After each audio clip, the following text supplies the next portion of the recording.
Hello friends, आज हम आप सबके लिए लाए हैं मोदू नॉवेल का पार्ट 29। लैंगचे और लुओवेंजो के पीछे ही थी।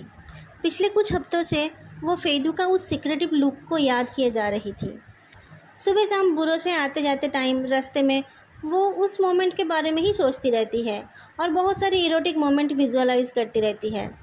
पर बुरो में काम इतना ज़्यादा था कि उसे लुओवेंजो से इस बारे में बात करने का मौका नहीं मिला। अचानक फेदू को देखकर उसका पैर पानी वाले गड्ढे में पड़ गया, जिसकी वजह से वो गिरने वाली थी। तुमने हाई हील्स क्यों पहनी है? हम सबको पता है कि तुम्हारी हाइट कम है, लोरेंजो पीछे मुड़कर बोलता है। फेदी को शिटुबुरा आए हुए 1 महीने से ज़्यादा हो गया था। लुओवेंजो को लगा जैसे वो कितने दिनों के बाद उसे देख रहा हो। फेदू की कार हमेशा की तरह फ्लैशी थी, पर वो खुद आज थोड़ा सोबर लग रहा था। उसने चश्मा नहीं पहना था। उसके कॉटन शर्ट के कॉलर बटन छोड़कर सारे बटन्स बंद थे और उसने जीन्स पहनी थी, जो वो बहुत रेयरली पहनता है। उसके बाल पीछे की तरफ थे, जिससे उसके शार्प आईब्रोज दिख रहे थे। आज जैसे उसकी पूरी पर्सनैलिटी ही चेंज हो गई थी। लुओवेंजो पॉकेट में हाथ डालकर उसके सामने गया। उसे बहुत टाइप के मेल्स पसंद है। जब तक किसी का बिहेवियर फेदू के जैसा घिनौना ना हो, तब तक लुओवेंजो किसी को रिजेक्ट नहीं करेगा। फेदू के जैसे लोगों पर ही वो भरोसा नहीं कर पाता है। फेदू उसे इंसान के रूप में कोबरा लगता है, पर अगर लुक की बात की जाए तो आज फेदू का जो स्टाइल है, यही स्टाइल लुओवेंजो को ज़्यादा अच्छा लगता है। लुओवेंजो हाथ हिलाकर उस यंग ट्रैफिक पुलिस को जाने के लिए बोलता है। फिर फेदू के कार के ऊपर पैट करके रास्ते के उल्टे साइड वाले कमर्शियल बिल्डिंग की तरफ इशारा करता है। पार्किंग एरिया वहाँ पर है। तुम ऐसे ही बिना वजह, बिना परमिट के बुरों के सामने कार पार्क नहीं कर सकते। फेदू मुस्कुराकर पूछता है, परमिट पाने के लिए क्या करना पड़ेगा? हमने लॉन्ग टर्म पार्किंग परमिट का होलसेल नहीं खोल रखा है। परमिट पाने के लिए या तो तुम्हें सिटी ब्यूरो का एम्प्लॉय बनना पड़ेगा या फिर किसी एम्प्लॉय का फैमिली मेम्बर। तुम्हें बस अपनी जुबान चलाने के लिए पार्किंग परमिट चाहिए प्रेसिडेंट फे। हाथ का प्लास्टर उतरते ही तुम कार लेकर हंगामा करने निकल पड़े। पर तुम यहाँ क्या कर रहे हो? फेदू उसकी बातों का जवाब ना देकर बोलता है, आज आप कार नहीं लाए? मैंने एक कलीग को डेट पर जाने के लिए अपनी कार उधार दी है। फेदू कार का दरवाज़ा खोलकर बोलता है, परफेक्ट, आप आना चाहेंगे? फेदू की बॉडी से आज कोई कोलोन की स्मेल नहीं आ रही थी। उससे जो स्मेल आ रही थी वो डिटर्जेंट और शेविंग क्रीम का मिक्सचर था। लुओवेंजो को लगा फेदू ये जानबूझकर कर रहा है। उसका दिमाग अलर्ट था, पर उसकी बॉडी दिमाग को इग्नोर करके कार में बैठ गई। फेदू ग्रेसफुली दरवाज़ा बंद करता है और दूसरी साइड जाने लगता है। पर तभी उसे एक फटीचर आदमी दिखाई दिया, जो अपने फटे पुराने बैग को टांग कर बुरों से निकल कर आ रहा था। फेदू ने आवाज़ लगाई, भैया। हे कहकर तावरन उसके पास आ गया। जैसे ही इन लोगों को पता चला कि आज ओवर टाइम करने की ज़रूरत नहीं है, सब लोग भाग गए। मैं वॉशरूम से आकर देख रहा हूँ कि ऑफिसर इन ड्यूटी को छोड़कर कोई भी नहीं है। तुम यहाँ कर क्या रहे हो? मैं किसी काम से आया था। अच्छा, मैं तुम्हें कॉल करने वाला था। चेननिंग ने कहा कि चेनचेन के पेरेंट्स हम सबको खाना खाने के लिए बुलाना चाहते हैं। तुम चलोगे ना? ओह, क्या? हम सब चलेंगे और फिर चेन के पेरेंट्स को बातों में बिजी रखेंगे और आप चैंगनिंग दीदी को कुकिंग में और क्लीनिंग में मदद करेंगे। या फिर आप सबको वाइन पिला देना और फिर आप चैंगनिंग दीदी के साथ सबको घर छोड़ने के बहाने निकलना। हम सब हड्डियाँ जल्दी गायब हो जाएंगे और आप दीदी को लेकर घूमने चले जाना। तावरन ने तो ये सब सोचा ही नहीं था। फेदू की बातों से उसकी आंखें चमक उठी। तभी तावरन के पास वाली खिड़की खुल गई और कार के अंदर से लुओवेंजो बोल उठा, बहुत हुआ, मुझे मिशन समझ आ गया है, मैं सबको बता दूंगा। अभी तुम मेरे जैसे सिंगल डॉग को जलाना बंद करोगे? तावरान ने सोचा ही नहीं था कि वो लुओवेंजो को फेदू की कार में देखेगा। वो चौंक कर एक बार फेदू की तरफ और एक बार लुओवेंजो की तरफ देखता रहा। 3-4 बार ऐसे देखने के बाद वो अपनी आंखें खींचते हुए चला गया। कुछ दूर चल के वो कुछ रियलाइज़ करता है, लुओवेंजो फेदू के कार में था। लुओवेंजो मेल, इंटरेस्टेड इन मेल। फेदू मेल, इंटरेस्टेड इन ह्यूमन। तावरन मुड़कर देखता है, पर तब तक वो स्पोर्ट्स कार निकल कर चली गई थी। उसे लगा कि शायद उसे कोई भ्रम हुआ। आगे से लेफ्ट ले लेना, सामने रोड रिपेयर हो रहा है, कहकर लुओवेंजो चुपचाप बैठा रहा। फेदू ने उसके आने की वजह नहीं बताई थी, तो लुओवेंजो ने भी दोबारा नहीं पूछा। थोड़ी देर बाद उसका घर आ गया। उसका हैरान चेहरा देखकर फेदू ने कहा, मैं बस रास्ते में आपको घर छोड़ना चाहता था। फिर वो मुस्कुराकर धीमे आवाज़ में बोलता है, पर कैप्टन लुओ, क्या आप मुझसे कुछ और उम्मीद कर रहे थे? कार का दरवाज़ा खोलकर लुओवेंजो ने कहा, नाइस कार, पर क्या फ़ायदा? शहर के अंदर तुम इसे तेज़ नहीं चला सकते। Thank you. लुओवेंजो कैजुअली चलकर अपनी बिल्डिंग में घुस गया। फेदू उसे पीछे से देख रहा था। कार का इंजन स्टार्ट करके उसने कहा, यू आर वेलकम, कल फिर मिलेंगे। अगले दिन जब लुओवेंजो ब्रेकफास्ट का बैग लेकर ऑफिस पहुंचा, तब उसने देखा कि उसके कुछ कॉलीग्स डेस्क हटा रहे थे। तावरान ने बताया कि कोई नया कलीग आने वाला है, इसलिए उसके बैठने की जगह बनाई जा रही है। टेबल पर ब्रेकफास्ट रखते हुए लुओवेंजो ने बताया कि उसने फ्लावर मार्केट डिस्ट्रिक्ट के सब ब्यूरो से जियाओ हाइयांग को सिटी ब्यूरो में ट्रांसफ़र करा लिया है, पर काम में बिजी रहने के कारण वो ये बात बताना भूल गया था। डायरेक्टर सेंग उसे बुला रहे हैं सुनकर लुओवेंजो टोफू कर्ड पीते पीते ही चल पड़ा। डायरेक्टर सेंग के ऑफिस पहुंचते पहुंचते उसका कप खाली हो गया था, तो उसने उस कप को दूर से डस्टबिन की तरफ एम करके फेंका। कप सीधा डस्टबिन के अंदर चला गया, पर उसके खुश होने से पहले ही डायरेक्टर सेंग के ऑफिस का दरवाज़ा खुल गया। अपना चश्मा ठीक करते हुए डायरेक्टर सिंह ने कोल्डली कहा, ये तो तुम्हारे टैलेंट्स की बर्बादी है कि तुम एनबीए में नहीं जा पाए। डायरेक्टर सेंग असल में एक फॉरेंसिक एक्सपर्ट थे, पर डायरेक्टर जैंग उनके प्रोफेशनलिज्म और एक्यूरेसी के ऐसे दीवाने बन गए थे कि उन्होंने उनको ज़बरदस्ती एक मैनेजमेंट पोजीशन दे दी थी, और फिर वो उनको हर रोज़ नए नए काम की रिस्पॉन्सिबिलिटी देने लगे। डायरेक्टर सिंह इतने परेशान हो गए थे कि वो आज जीना नहीं चाहते थे। वो दिन प्रतिदिन कोल्ड होते जा रहे थे। जब लुओवेंजो सिटी ब्यूरो में ट्रांसफ़र होकर आया था, तो वो डायरेक्टर सेन के साथ ही क्राइम सीन पर जाया करता था। डायरेक्टर सेन को उसका ट्रैवल मेकिंग वाला कैरेक्टर बिल्कुल पसंद नहीं था। वो हर रोज़ उसे डांटा करते थे। समय के साथ साथ लुओवेंजो को उस चीज़ की आदत पड़ गई थी। वो दांत फाड़ते हुए उनके ऑफिस के अंदर जाता है। ठीक कहा आपने, पर लोगों की सेवा करने के लिए मैंने 10 मिलियन US$ के एनुअल इनकम को ठुकरा दिया है। सबको मेरी तारीफ करनी चाहिए। मैंने सुना कि कोई पुराना जान। लुओवेंजो आगे नहीं बोल पाया। डायरेक्टर सेन के ऑफिस में दो लोग थे। एक तो जियाओ हायांग था, जो खड़ा होकर उसे प्रॉपरली ग्रीट करता है, पर दूसरा आदमी इतना तमीज़दार नहीं था। हाँ, हम वाकई पुराने जानने वाले हैं।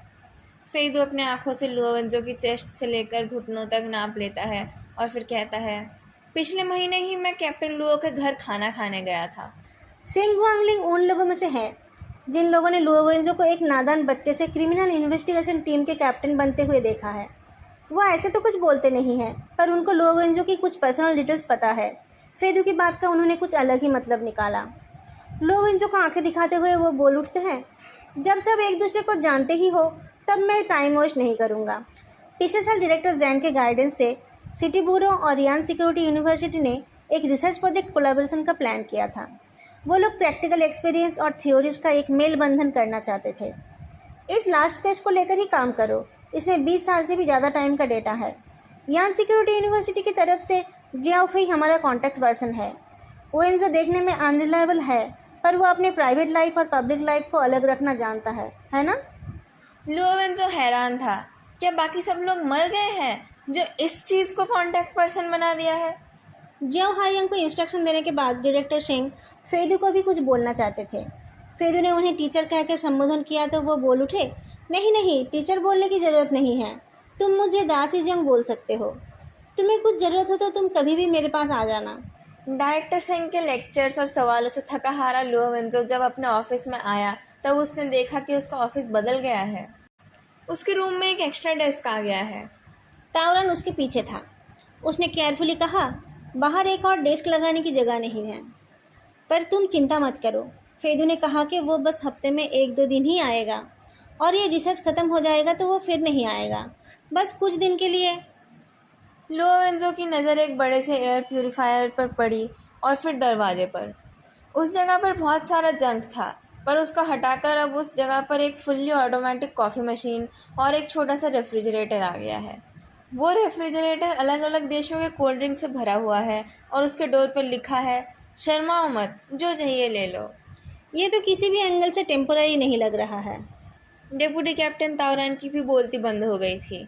उसने अपने बिखरे बालों को और बिखरा दिया और फिर कहा, कल मैंने तुम्हें उसके कार में देखा, तुम दोनों का रिश्ता अच्छा हो गया है ना? लुओवेंजो उसको घूरता है। लंच ब्रेक चल रहा था तो ऑफिस में उस टाइम उन दोनों के सिवाय कोई नहीं था। तुम दोनों में चल क्या रहा है? मुझे क्या पता उसने क्या गलत खा लिया है, लुओवेंजो कंप्लेन करता है। वो आजकल मुझसे लड़ नहीं रहा है, बल्कि वो मुझे छेड़ता रहता है।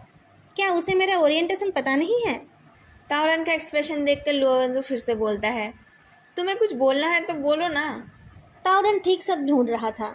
उसने कहा, मुझे हमेशा लगता था कि जो बच्चे कॉम्प्लिकेटेड सराउंडिंग में बड़े हुए हैं वो समझदार बन जाते हैं। फेदू की बातें सुनोगे तो तुम्हें पता चलेगा, उसके स्वीट वर्ड्स सिर्फ लोगों को खुश करने के लिए ही होते हैं। उनका कोई अलग मतलब नहीं होता है। उसे ये सब अच्छे से पता है। अगर वो लाइन क्रॉस नहीं करना चाहता है तो वो उधर जाएगा ही नहीं। लुओ वेंजो को ताओरन की बातों का मतलब समझ आ गया। या तो फेदू का सेल्फ ऑब्सेशन बढ़ गया है, नहीं तो वो लाइन क्रॉस करना चाहता है। दोनों चुप हो गए। वो समझ नहीं पा रहे थे आगे क्या बोले। फेदू के लिए लुओ वेंजो की फीलिंग्स बहुत कॉम्प्लिकेटेड है।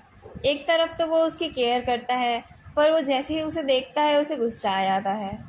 कुछ देर बाद वो बोलता है, वो है कहाँ पर? वो सबको खाना खाने के लिए ले गया है। मैं तुम्हारे लिए वेट कर रहा था। वो लोग उस पास वाले होटल पर। कहते कहते ताओरन रुक गया। उसे 1 महीने पहले की उस रात का खाना याद आ गया।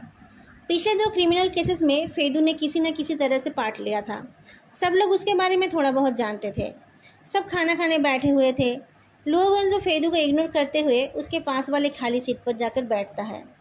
फिर वो उस प्रोजेक्ट के बारे में बोलने लगता है जिसके लिए सबको फेदू के साथ मिलकर काम करना पड़ेगा।